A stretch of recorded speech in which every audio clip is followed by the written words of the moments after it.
Olá, este é o Observatório Literário, um programa realizado pela TV Alesp em parceria com a Casa das Rosas. Nesta edição, Reinaldo Damasio entrevista Marcelino Freire, autor do romance Nossos Ossos. E a resenha literária de hoje é sobre Dom Quixote, de Miguel de Cervantes, sobre como a obra se tornou um modelo de romance como conhecemos hoje.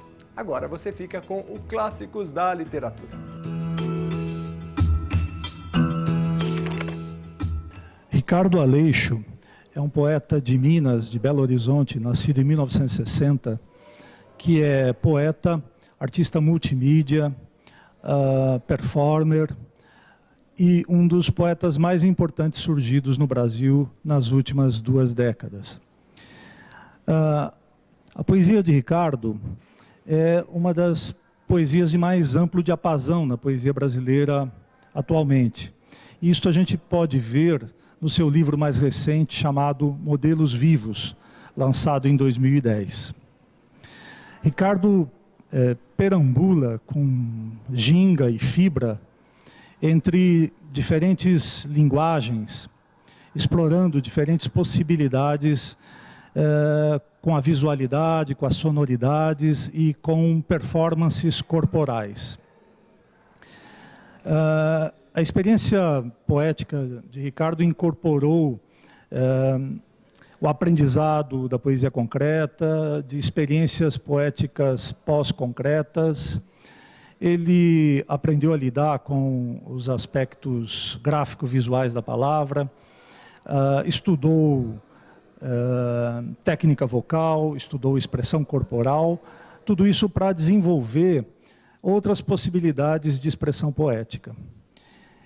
Isto a gente encontra, alguns dos resultados disso nós encontramos neste livro, Modelos Vivos, que é um livro com uma diversidade bastante grande de formas de expressão.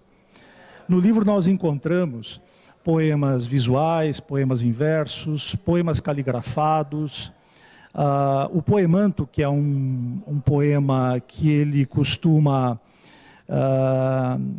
realizar ao vivo, numa performance corporal que mistura dança, uma roupa especial que ele criou, que ele veste e que contém o texto do poema. Enfim, é uma performance, e esse poema está no livro também, sem todas essas dimensões, mas com a dimensão visual e com a dimensão verbal. Enfim, é um livro que em seus diversos poemas, explora diferentes possibilidades da linguagem poética. Estação Primeira de Manhattan.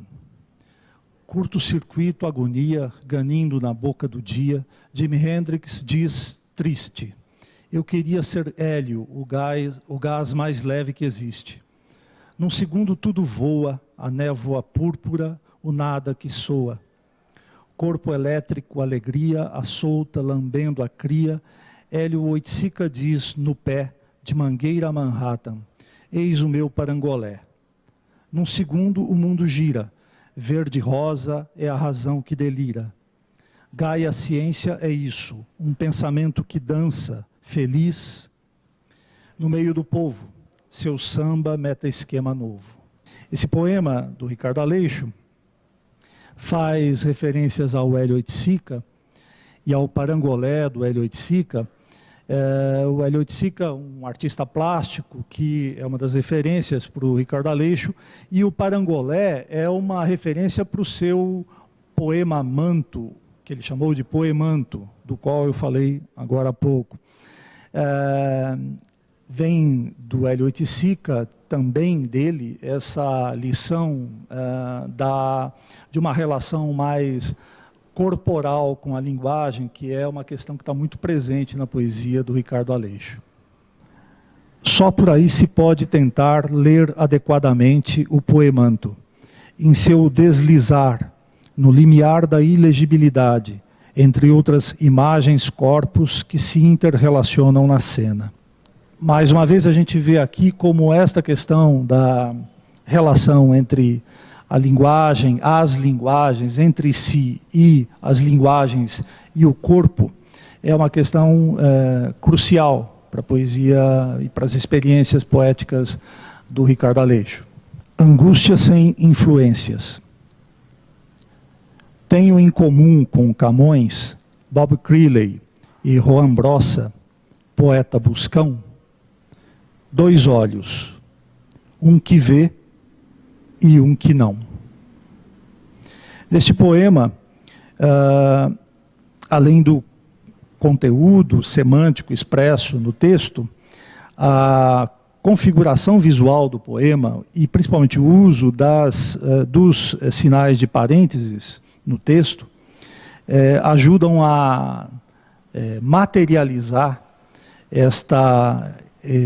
este tema do olho que vê e do olho que não vê, que é uma condição física que o Ricardo Aleixo tem e que ele tem em comum com esses outros 3 poetas que ele menciona. Chama bastante atenção nos poemas do Ricardo Aleixo a maneira como ele constantemente relaciona linguagem e corpo, a condição material da linguagem. Isto comparece na poesia dele de várias formas.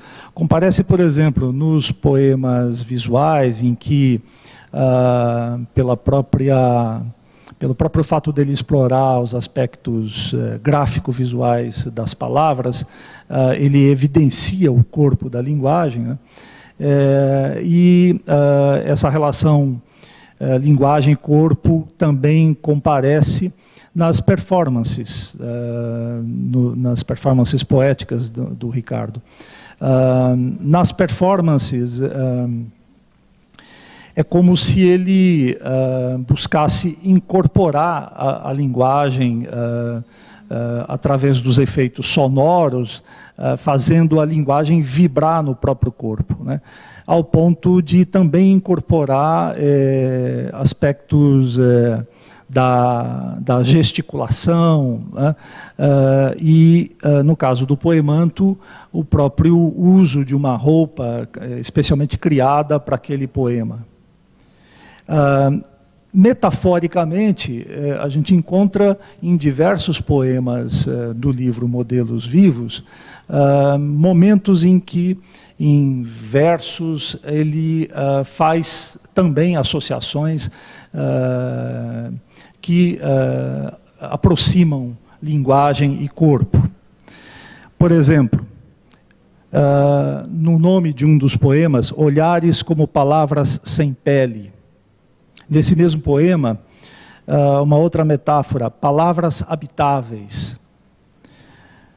Num outro poema, ele diz, conheço a cidade como a sola de meu pé.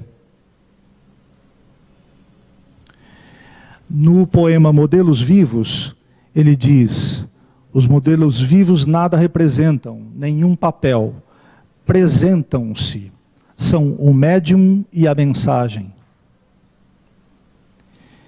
Num outro poema ele diz, você e sua bela presença, a que, na parte de fora do meu pensamento, nunca adormece. Então, há sempre essa relação muito física com a linguagem, é constante nos poemas dele. Esta relação mais material com a linguagem é própria da poesia experimental de modo geral, né? Nisso, isto não difere muito do caso de outros poetas, mas no caso da poesia do Ricardo Aleixo, isto tem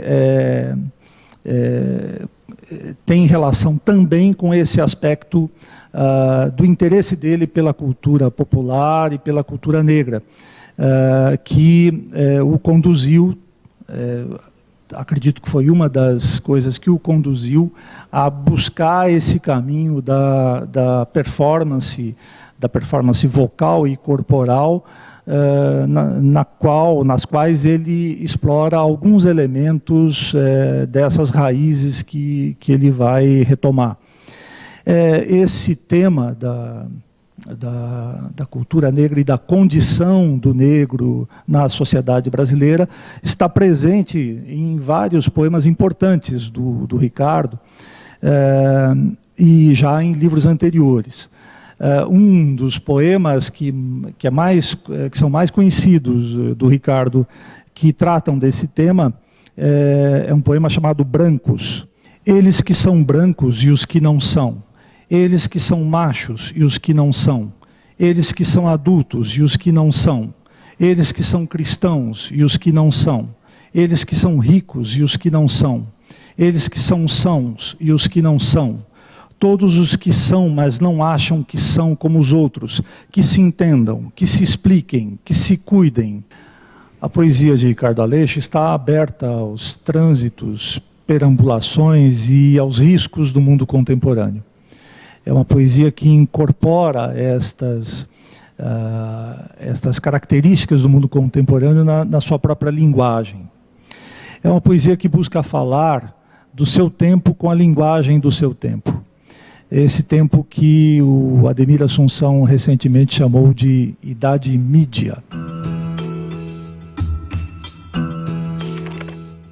Uma dica importante que a gente costuma dar aqui no Centro de Apoio ao Escritor da Casa das Rosas, para os autores estreantes ou que são candidatos a autores estreantes, é que mais que importante do que você publicar a primeira obra, divulgar o seu livro, chegar finalmente a uma primeira edição, é você ler muito, conhecer muito a literatura com a qual você quer trabalhar, seja os gêneros, seja o estilo, seja o autor, seja a época, conhecer basicamente toda a literatura, né? Não ficar preso a só o gênero que você quer escrever. Se quer fazer poesia, só ler poesia, se quer fazer conto, só ler conto, se quer fazer romance, só ler romance, mas ler todos os gêneros, ler crônica, ler teatro, ler drama, ler ensaio de literatura, teoria, crítica, porque todo tipo de leitura que o futuro autor fizer vai ser importante para a formação do repertório. Isso é um elemento que a gente trabalha muito aqui nos cursos, nas oficinas, nas palestras, nos workshops, com quem gosta de literatura ou quem quer fazer literatura, é essa questão da formação. A formação é importante e a formação para um escritor significa leitura. Quanto mais ele lê, quanto mais ele pesquisar, quanto mais ele buscar, melhor ele vai estar preparado para enfrentar o próprio texto e aí sim realizar uma obra, essa obra chegar a um formato mais ou menos definitivo e finalmente ser publicada, virar um livro. Um exemplo clássico desse caso, de autores que foram também grandes leitores, e isso é uma norma na história da literatura, né? Todos os grandes autores foram antes grandes leitores, mas um caso bastante clássico é o do Miguel de Cervantes, do escritor espanhol, autor do clássico Dom Quixote, né? Se o Dom Quixote é uma obra que virou um marco na literatura universal e que é considerado por muitos o grande modelo do romance como a gente conhece hoje, né? Um romance que foi escrito e publicado no século XVI e que até hoje continua atual e que serve como modelo, essa obra foi possível não só por conta das experiências de vida e das reflexões sobre a vida e sobre a experiência do Miguel de Cervantes, mas também por conta da releitura que ele fez dos romances de cavalaria que vieram antes dele, né? O Dom Quixote é uma grande brincadeira, né? Uma leitura crítica, bem-humorada, irônica, corrosiva às vezes, desse universo do romance de cavalaria que veio antes do Cervantes e que ele leu, conheceu muito bem e aproveitou para criar a obra dele, né? Fazendo uma crítica, uma releitura dessa tradição e, portanto, saindo aí uma obra original, né? Um novo tipo de linguagem, um novo tipo de estrutura narrativa que acabou influenciando todos os escritores que vieram depois dele.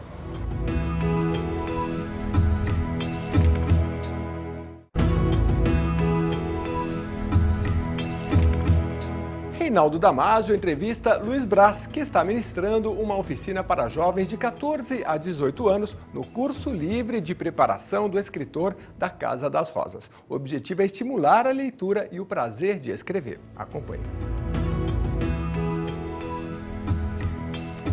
O escritor Luiz Braz está ministrando uma oficina no curso livre de preparação do escritor da Casa das Rosas para jovens, que é uma experiência pioneira aqui na casa, e que é um desdobramento do curso livre de preparação do escritor para adultos que nós já fazemos aqui na Casa das Rosas.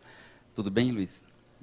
Tudo em paz, Reinaldo, tudo em ordem. Muito obrigado por conversar aqui com a gente. Eu queria que você falasse um pouquinho, você que ministra, né, muitas oficinas, coordena oficinas em vários lugares, como é que é essa experiência com esse tipo de público, né, com jovens de 14 a 18 anos, que é a proposta desse curso aqui na Casa das Rosas, um curso de média duração, né, de um semestre, de 4 módulos. Como é que é essa experiência? Para mim é inédita também, Reinaldo, é inédita.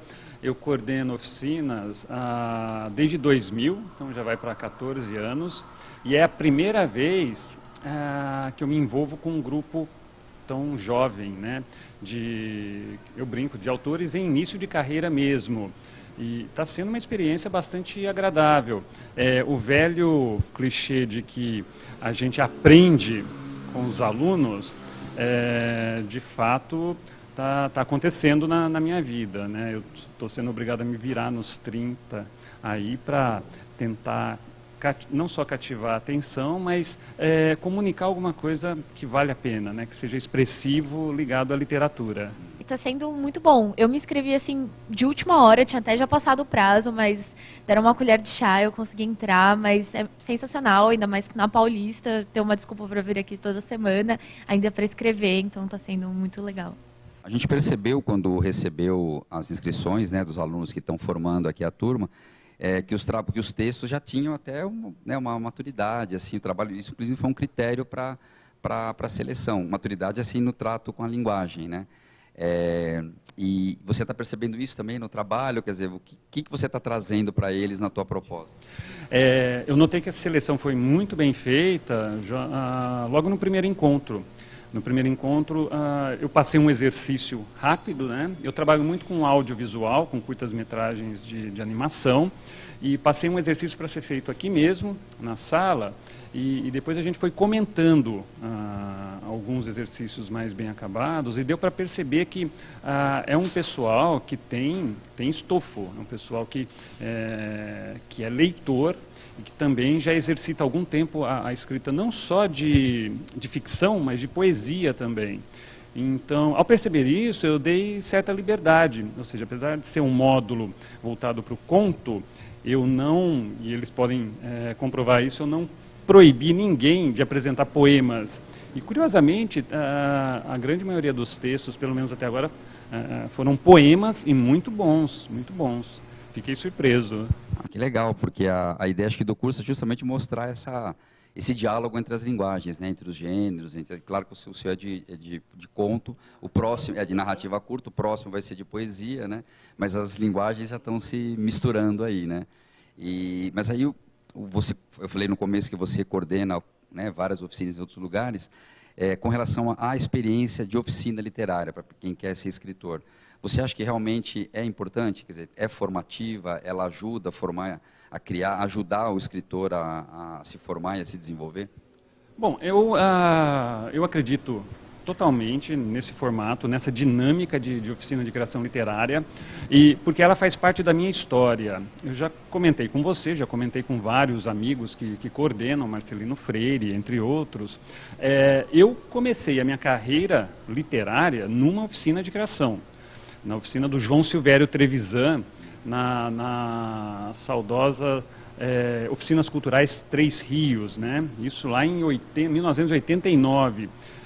O formato me agradou muito na época, me estimulou muito a dar início a uma carreira literária, e se eu não acreditasse nessa dinâmica, eu não duraria mais do que 6 meses, né, trabalhando com ela. A oficina há uma característica, talvez, ou há uma confusão. A oficina, ou qualquer oficina de criação literária, o objetivo não é produzir obras-primas, não é dar a receita da obra-prima, do romance, do poema ou do conto fora de discussão. Não, na verdade, é ensinar a não escrever mal, a evitar o clichê, o lugar comum e assim por diante, né? É estimular a leitura, estimular o prazer da escritura. Quem pensa que aqui é uma escola para gênios da literatura, para formar gênios da literatura, está equivocado, não é esse o objetivo, né? E nessa função de estimular, de promover a troca de figurinhas, o debate, de estimular até o pensamento crítico, né? Ou seja, aqui há um exercício também da crítica literária. No momento em que eu convido todos a opinar sobre a produção dos colegas, é um exercício também, né, em pequena escala, de crítica literária.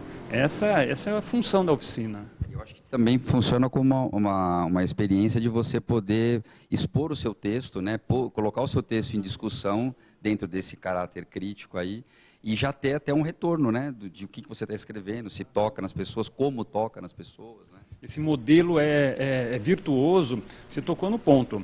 É oportunidade rara de ter leitores. Você escreve, eu escrevo, e a gente sabe muito bem como é difícil conquistar um leitor no Brasil, né? De poesia, de conto e até de romance. Aqui é a oportunidade rara, onde esses oficinandos vão conseguir 25, 29 leitores traquejados para os quais apresentar seu texto, interessados, né? Para os quais apresentar seu texto. Eu acho muito difícil fora daqui.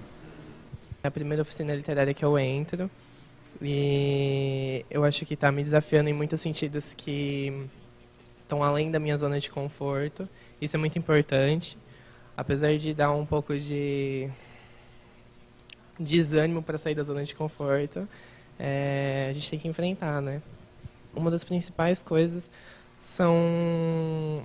é poder ir além daquilo que eu já escrevia antes. Eu posso, por exemplo, o Luiz ele tem muito uma didática mais prática, então eu tenho que muitas vezes escrever num tempo que eu não estou acostumado. Isso é muito bom porque acaba me fazendo não rever tanto o meu texto quanto eu tenho esse costume. Então acho que as coisas saem mais puras nesse sentido. E para a gente terminar, né, o fato de estar trabalhando, que foi uma percepção que a gente teve quando imaginou esse curso livre de preparação de escritor jovem, né, é que justamente é uma idade da nossa fase, quando a gente também estava assim, descobrindo a literatura no sentido mais profundo, né, de muita também criatividade e abertura para a literatura, que a escola não trabalha isso, né, não tem um trabalho, digamos, criativo, só um trabalho normativo de literatura, né, e você acha então que é legal para essa fase, assim, para essa faixa etária, o trabalho com literatura? Qual a importância de uma oficina dessa para uma turma dessa? Eu noto que muitas vezes a escola ela vai abafar todo tipo de liberdade criativa, ou seja, ela não vai estimular a escritura, ela não vai estimular a produção de poemas, crônicas, contos, ela vai estimular o pensamento reflexivo a partir do cânone, né? Então, creio que ainda que já há algumas exceções, muito por conta de professores iluminados, né, que conversam com os alunos e propõem leituras e até indicaram, né, a inscrição aqui na Casa das Rosas. São pessoas iluminadas mesmo, mas isso não é o comum. E de fato, eu conversei com eles e expliquei. No colégio e na universidade, vocês vão sair teóricos, né? A prática mesma é feita em casa, na solidão, ou participando de um grupo, né? E nada melhor que um grupo, muito por conta da oportunidade de ter leitores, mas também do estímulo da liberdade criativa, né? De você poder trabalhar fora dos moldes normativos da escola. Muito obrigado, Luiz Braz, pela conversa e maravilha, obrigado.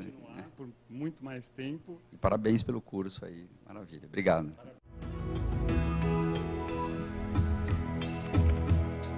Observatório Literário fica por aqui. Quer acompanhar os programas anteriores? Eles estão no portal Alesp, www.al.sp.gov.br. Clique em redes sociais Observatório Literário. Até a próxima.